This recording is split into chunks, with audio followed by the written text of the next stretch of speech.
Hello, kini si Teacher Luchi sa kindergarten. Magtuon ta karon sa pag-ila sa number 7 o numero 7. Ready na ba mo mga bata?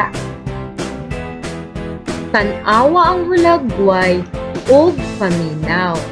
Si Mrs. Santos adunay 7 ka cupcake. Kinsa sa inyo dinhi ang nakakauna og cupcakes?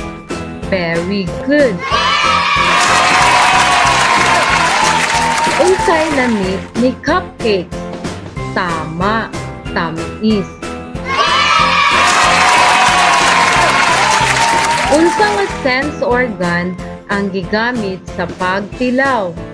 Tama, dila. Now, pila gani ka cupcakes ang naa kang Mrs. Santos atong ihapon? 1, 2, 3, 4, 5, 6, 7. 7 cupcakes. 7 skates.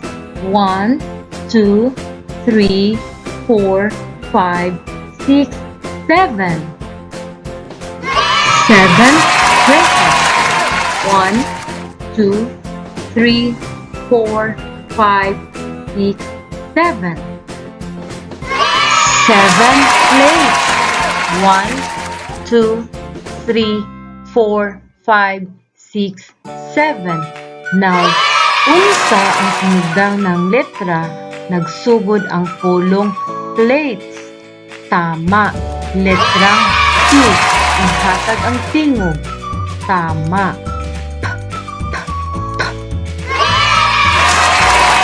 7 stars. 1, 2, 3, 4, 5, 6, 7. Now, asa nato makita si stars? Tama, sa langit.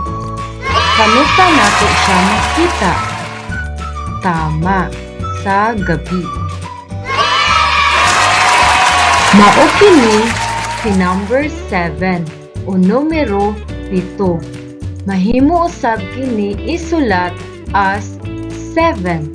Si number 7 nagsugod sa letrang S o tingog S.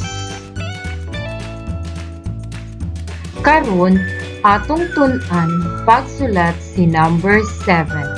I-position ang kamot sa hangin. Ready na ba mo mga bata? Ready? Pahigda, takilid.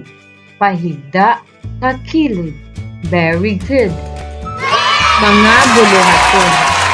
Una, linginan ang mga butang nga adunay sulod nga 7 o 7. Ready?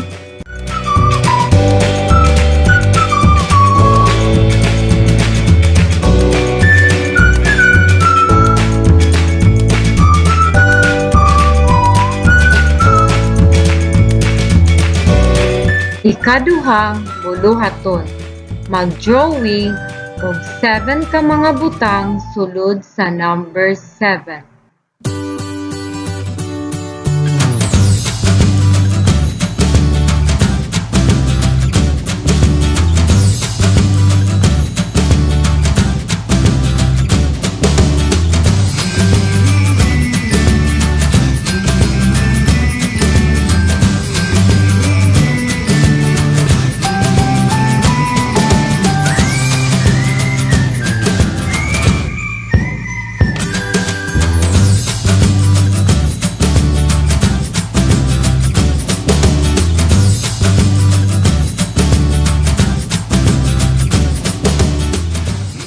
Ikatulong buluhaton.